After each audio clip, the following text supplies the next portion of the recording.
One thing I have a problem with is basically teaching, like basically helping people. To me, sometimes makes me feel like it's holding me back. Sometimes I'd rather just focus my own energies on my own personal development, because when I teach people, sometimes it's hard not to have expectations for them to get to the level that I want them to be at. A lot of times I feel like it's like having a child, like it's a lot of responsibility. Sometimes I feel like it's best to not even have a child, or not even have that responsibility, but just live your life and just express yourself. Sometimes I feel like the way Buddha happened, he had a child, had a wife, and then he just let go of all those attachments and just went on his own. Sometimes I feel like that, but at the same time I still want to reach out to help people in some way as well. That's one of the dilemmas I have. Like for example, like Bruce Lee helped a lot of people. He helped me, but I never met him face to face. Right. He was able to reach out to me through his film, through his books, and reach out to so many people, maybe millions of people, right, through his inspiration. And it goes beyond just him teaching people martial arts in his backyard. Or like Tupac reached out to me. I never met him face to face, but he reached out to me through his music. Mm-hmm. And that's kind of how I feel. It's like I'd rather reach out to people through my art, not having to be held back by other people's lack of drive. Right. I really feel that that's wasting my energy. Like, waiting for people, okay, you gotta do this, do that. It can take years. Right. When I could rather just be like, sometimes I feel like I'm ready to run on my 50th marathon when people even haven't even started one yet. Right. Where it's kind of like, why am I training people to run marathons when I should just keep continuing to run my own marathon? Right. You know what I'm saying? That's kind of how I feel about it. That's the thing. I enjoy being a Sifu, but to me it's disappointing when people don't meet my expectations. Right. And people quit. Say you train for someone for a year and a half, and all of a sudden they quit. To me, that's extremely disappointing, and that's one of the most negative things about being Sifu. Well, I think one of my problems is that one of the guys I've been training is that he didn't communicate that to me, and I think that's one of the worst things. Right. Is when there's separation, but then you don't know why. Right. Like the person did fail to communicate, and that's what I say is part of the reason that drains my energy.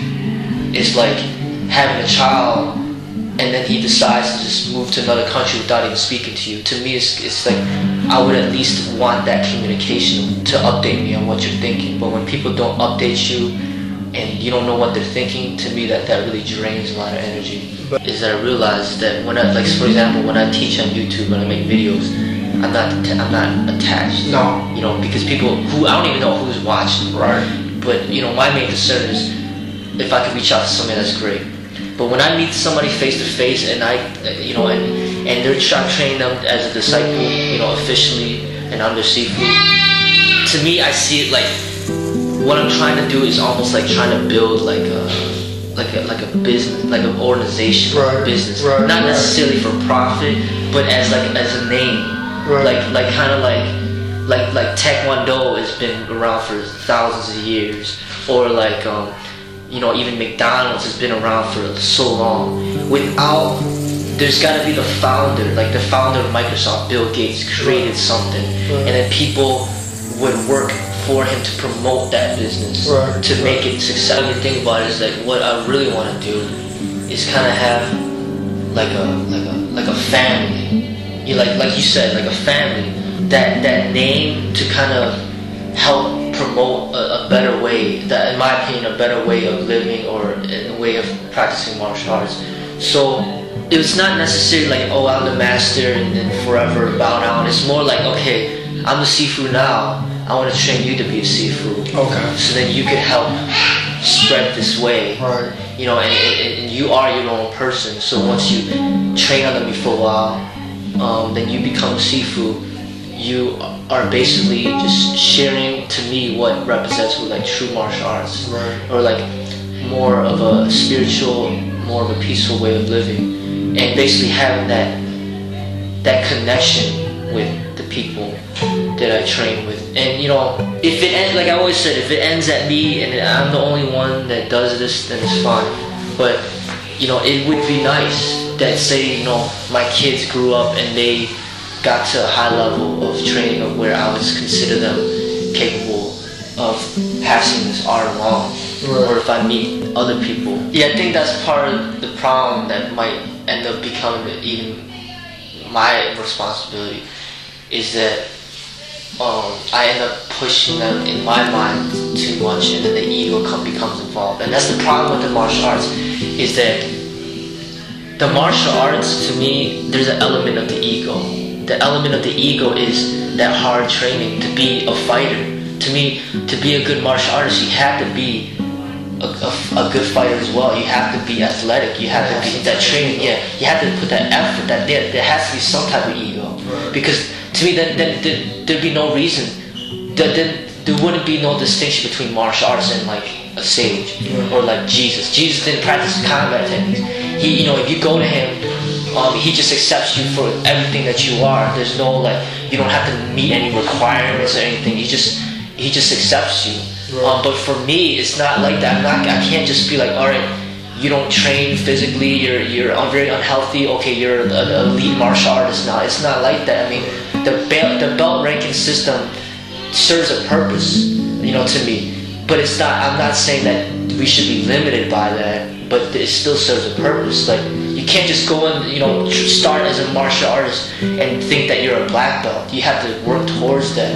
And when you get to that, you have to realize that that's just the beginning, that now you have to do it all over again, that you're a beginner all over again. But still you got to go through that journey. And that's the thing that makes it difficult as a Sifu, is that I'm there to help them get through that process and help them get there as fast as they can in a healthy way. Like, why will I let somebody take 20 years to become a black belt when I can get them there in 2 years or under? You know, well, it's not necessarily competitiveness. Like, I don't want to train people to be competitive with those around them, and I don't even want to train them to be competitive with themselves. Ideally, they don't want to. I definitely don't want them to be competitive with those around them. They may end up becoming competitive with themselves, meaning, you know, oh, I did 30 push-ups today, I have to do it 35 tomorrow. If I don't, then I'll be disappointed. That's like being competitive with yourself. I want them to get to the point where they're not even competitive with themselves either. I just want them to basically get to the point where when they train, it's like a meditation. Like, instead of just sitting and meditating, like what Buddha did under the tree, they would meditate while exercising. They would meditate while training technique. And to get that to just become a part of their life where it just becomes natural. And they'll achieve a lot, they'll achieve a much without even effort.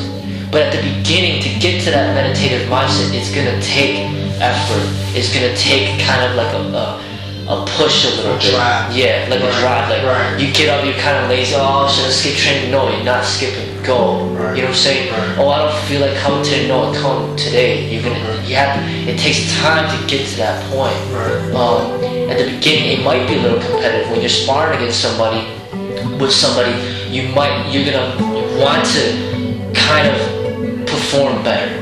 But eventually you get to the point of where you're not trying to perform better, you're just basically expressing yourself and that person's expressing themselves, and you're just watching out for each other's safety and just being artful together, you know, in a very respectful way. What I do enjoy, for example, is like YouTube videos and just putting up stuff out there, expressing myself, like, you know, just making videos for fun.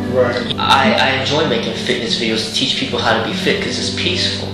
But what I don't enjoy doing is basically teaching people how to fight, not knowing what they're going to use that for, or if they're going to use it in the wrong ways. I do enjoy teaching people face to face as long as they're motivated, you know, like, say I teach them something this week and then the next week I show that they've improved, and then you know, they keep showing up and they're showing that they've improved, showing progress. I enjoy that. But I don't enjoy when they call off saying, oh, I won't be able to make it this week, or when I meet up with them they didn't show any improvement, they're not progressing. I don't enjoy that. I don't enjoy people, you know, just not putting the effort that I think that, you know, that they need to put in. I just feel that it's wasted energy when you train somebody for like 2 years and all of a sudden that's it. You know, like I want to be like, for me, I'm more of a person that wants more of like some type of commitment, even in relationships I'm with. And I've been with Jenny for 7 years. You know, our relationship is still very strong, and I enjoy that type of relationship where we make a commitment towards each other. I'm not the type of person that's gonna be having one-night stands with people. I'm not that type of person. That's how I see some of these sport fighting coaches do. They just teach people how to fight. Like, it's exploiting the martial arts. Like, to me, it's similar to like prostitution, just prostituting the martial arts. I don't see it like that. I think monogamy is a healthier way than prostitution, where there's some type of commitment, there's some type of trust, you know, there's love, you know. Where in martial arts, I see that a master or a Sifu and disciple, there should be some type of relationship there, where it's almost like a father and son, you know, where there's a connection. It's not just a coach and just a team player that you just, all you care about is them winning. It's not like that to me. I'm more of going to the artistic way of what Bruce Lee did, Tupac did, or whatever, of just kind of expressing yourself, and then people that want to, you know, learn, they learn, and if they don't, they don't. And I'm going towards that way, but at the same time, there seems to be something drawing me back towards giving the option of teaching somebody, you know. Yeah, like as I'm doing this, I'm reevaluating everything I'm doing, and I'm learning as I go along. A better way to basically teach, you know, based on these experiences that I'm having. Some people come to me that's so far behind that, you know, what I have to offer just goes too beyond what they're ready for. And to me, it's hard to get motivated teaching people when my motivation is not money. I mean, what do I get out? What am I getting out of it if I'm not motivated by money? What could they give to me that gives me motivation to teach? Really, the only thing that they can give me is their energy of showing that they appreciate and the effort that they put.